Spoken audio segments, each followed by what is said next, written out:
ईएमआयवर घेतलेल्या आयफोनचे हप्ते भरायला पैसे नाही म्हणून छत्रपती संभाजीनगरमध्ये खवड्या डोंगरावरून ज्या मुलाने आत्महत्या केली आहे आणि त्याच्या मागे त्याच्या आईवडिलांनी तिथे उडी टाकून आयुष्य संपवलं.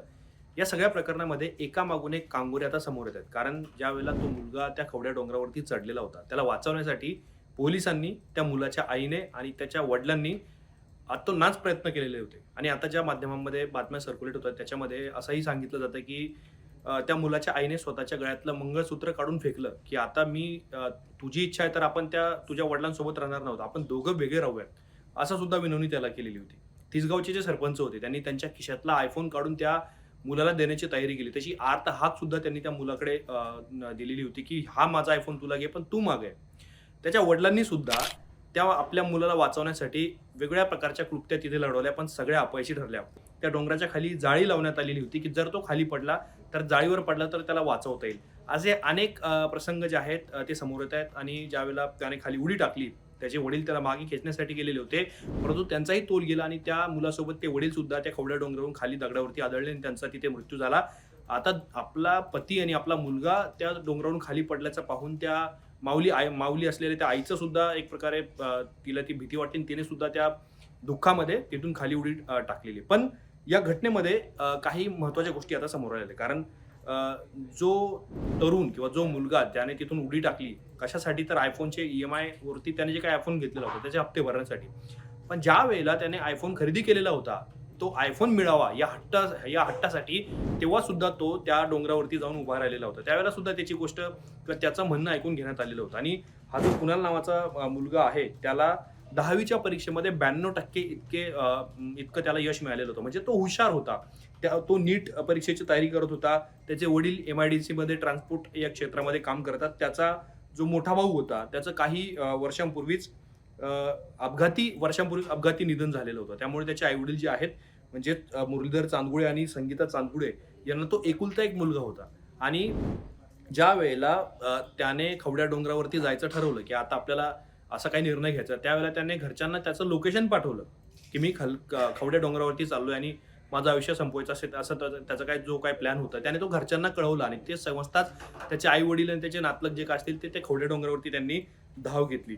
आता विषय असा आहे, की त्याला वाचवण्यासाठी प्रयत्न झालेत का? ज्यावेळेला तो वर गेला त्यावेळेला त्याचे वडील तिथेच पोहोचलेले होते. कारण बेसिकली त्याच्या मोठ्या भावाचं जेव्हापासून निधन झालं, तेव्हापासून कुणालचं आणि त्याचे वडील जे होते मुरलीधर यांचं जमत नव्हतं. सतत वाद होत असल्यामुळे सुद्धा, कौटुंबिक कलह असल्यामुळे सुद्धा कुणाल नाराज होता आणि यापूर्वी सुद्धा त्याला अनेकदा समजवण्याचे प्रयत्न झालेले होते. पण ज्यावेळेला त्याचं रागाचं टोक त्याने गाठलं आणि तिथे गेल्यानंतर सुरुवातीला त्याचे वडील आले. त्यांनी त्याला समजावण्याचा प्रयत्न केला. त्याच्याशी बातचीत केली, की "बाबा आपण घरी ये, आपण बोलूयात, बसून बोलूयात, चर्चा करूयात.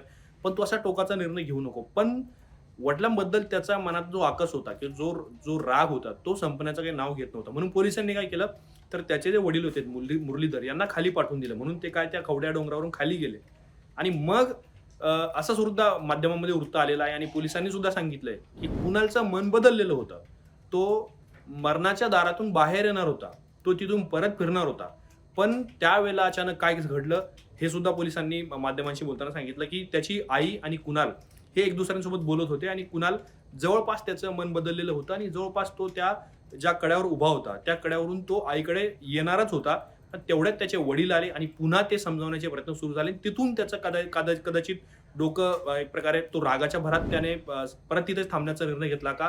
कारण त्याचं आणि त्याच्या वडिलांचं जमत नव्हतं. हा झाला मुद्दा क्रमांक 1. दुसरा महत्त्वाची याच्यामध्ये गोष्ट अशी आहे, की पोलिसांनी म्हणजे हा जो सीन तिथे सगळा घडत होता, त्यावेळेला अग्निशमन दलाला सुद्धा पाचारण केलेलं होतं. आणि ज्यावेळेस अग्निशमन दलाचे जवान आले, तर त्यांनी काय केलं, तर तो खवड्या डोंगराचा जो खालचा भाग आहे, जिथे म्हणजे ॲक्चुअली ही सगळी खदानच आहे आणि खाली पडल्यानंतर साधारण कुठलाही व्यक्ती त्या दगडावरच जोरात आदळेल. म्हणून अग्निशमन दलाच्या जवानांनी काय केलं, खाली जाळी लावली.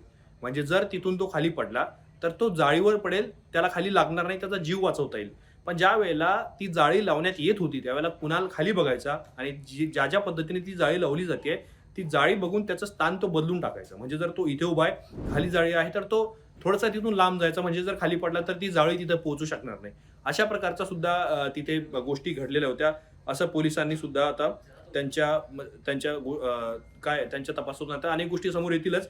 पण ई-एम-आय हे प्रमुख कारण याच्यामधनं सांगितलं जातंय. कारण त्याने तो मानसिक तणावामध्ये होता, आर्थिक विवंचनेत होता. कारण EMI भरायला पैसे नसल्यामुळे सुद्धा त्याचे वडिलांसोबत सतत वाद होते. कारण तो पैसे मागत होता आणि साधारण त्याचे वडील जे मुरलीधर आहेत, म्हणजे त्यांची परिस्थिती फार चांगली नव्हती किंवा हलाखीचं त्यांचं सगळं संसार होता. म्हणून सुद्धा ते पैसे देऊ शकत नव्हते आणि त्यातूनच हे सगळे वाद होते. पण त्यातून तोडगा काढण्यासाठी आपल्या म्हणजे त्याच्या आई-वडिलांनी जीवाचं रान केलं आणि शेवटी त्याच्या वडिलांचाही जीव गेला आणि त्या आईनेही मागून उडी टाकली. आता याच्यामध्ये गोष्ट अशी आहे, की मोठा भाऊ गेल्यापासून जसं ज्या पद्धतीने मी सांगतोय, की सतत त्यांच्या घरामध्ये एक प्रकारे कलह सुरू होता आणि सगळ्यात इंटरेस्टिंग गोष्ट याच्यामध्ये अशी आहे, की "लल्या बेटा घरी चल आपण बोलूयात" अशी जी आर्त आणि भावनिक हाक जी आहे, ती वडिलांनी दिलेली होती, की ठीक आहे, आपलं जमत नसेल, आपले भांडणं होत होते, काय आपल्यामध्ये सगळं सुरळीत नव्हतं. पण एक वाक्य त्याच्या वडिलांनी वापरलं, की "बेटा मागे ये, आपण बोलूयात, घरी बसून बोलूयात." मी ज्या पद्धतीने सांगतो त्या पद्धतीने.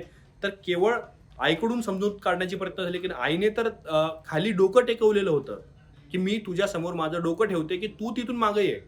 तुझी जी इच्छा आहे, तुझं जे म्हणणं आहे, ते आपण ते काय आपण तुझं मान्य करू, पण तू असा काही निर्णय घेऊ नको." आणि 4 सेकंदामध्ये म्हणजे ही जी टाईमलाईन आहे 1, 2, 3, 4 अशा तिघांनी एकामागून एक उड्या टाकल्या आणि यावेळेला ज्यावेळेला पोलीस आणि अग्निशमन दलाचे जवान काही ते खवड्या डोंगरावरती पोहोचलेले होते, त्याच वेळेला खाली त्या म्हणजे हा जो डोंगर आहे, हा अहिल्यानगर आणि छत्रपती संभाजीनगर महामार्गाच्या त्या रस्त्याच्या बाजूलाच आहे आणि म्हणून सुद्धा रस्त्यावरून जाणारे वाहनचालक सुद्धा हा सीन सगळा बघत होते गाडी थांबवून.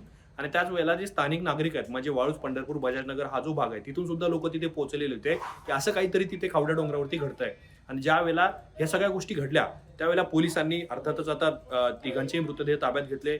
वैद्यकीय कारणासाठी ते रुग्णालयात सुद्धा पाठवण्यात आले आणि त्यांचं जे अंत्यसंस्कार आहेत ते मुकुंदवाडीमध्ये सुद्धा करण्यात येत आहे. आता सगळ्यात महत्त्वाची गोष्ट अशी आहे, की म्हणजे आईने तिचा जीव का दिला? कारण ज्यावेळेला तो मुलगा तिथे पोहोचलेला होता, तर सगळ्यात इम्पोर्टंट रोल जो होता तो तिच्या आईचा होता. कारण जर वडिलांसोबत जमत असेल तर त्यांना खाली पाठवा आणि आईला बोलायला भाग पडा, असं सुद्धा तिथल्या काही स्थानिकांचं म्हणणं होतं. म्हणून सुद्धा आईने प्रयत्न केला, पण तिचंही तिचे जे प्रयत्न आहेत ते सुद्धा आपल्याला अपयशी आल्याचं पाहायला मिळतं. आता याच्यामध्ये हे जे कुटुंब होतं, हे कुटुंब देवळाई फाटा या परिसरामध्ये राहत होतं आणि त्यांच्या घरी एक लाडका कुत्रा होता आणि त्या लाडक्या कुत्र्याचं लाड करायचं काम सुद्धा कुणालाच करायचं आणि आता त्या कुत्र्याची अवस्था काय आता त्याच्या घरी ना कुटुंबातला कुठलाच व्यक्ती राहिलेला नाही. कारण कुणालच्या मोठ्या भावाचं निधन काही वर्षांपूर्वी झालंय. आता कुणाल वरून उडी टाकल्यामुळे त्याने स्वतःला संपवून घेतलंय. कुणालच्या मागोमाग त्याचे आई-वडील सुद्धा संपलेले. त्यामुळं बघा तुम्ही एखाद्या कुटुंबाची अवस्था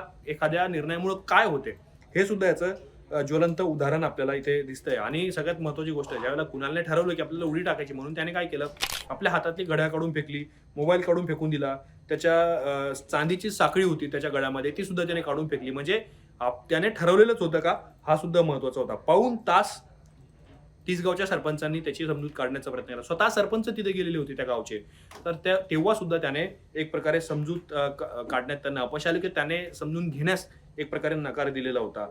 आणि रामेश्वर गाडे जे मी मगाशी जो उल्लेख केला, की पोलीस ठाण्याचे जे निरीक्षक तिथे पोहोचले होते, MIDC वाळूज पोलीस ठाण्याचे रामेश्वर गाडे यांनी सुद्धा सांगितलं, की मन परिवर्तन होत होतं, पण गोष्टी हाताबाहेर गेल्याने एक प्रकारे त्याने गर्दीतून म्हणजे त्याचे वडील ज्यावेळेला त्याच्याजवळ गेले त्यावेळेला त्याला खेचण्याचा प्रयत्न केला, पण त्यांचाही तोल गेला आणि दोघंही खाली पडले.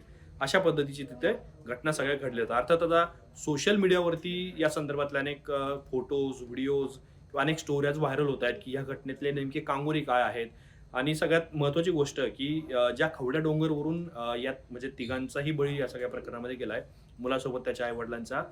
याच डोंगरावरून काही महिन्यांपूर्वी एका तरुणीला ढकलून देण्यात आल्याचं प्रकरण समोर आलेलं होतं. म्हणजे एक तरुण आणि तरुणी म्हणजे ते दोन्ही नातलगच होते आणि ते वर गेले होते आणि काही कारणास्तव त्यांचा वाद झाला आणि याच डोंगराच्या बाजूला एक क्रिकेटचं मैदान आहे, जिथे सतत क्रिकेट मुलं खेळत असतात. तिथे कॉमेंटरी सुरू असते साऊंडमध्ये आणि मुलांनी बघितलं क्रिकेट खेळणारे, की 2 जण वर गेले पण आला खाली एकच.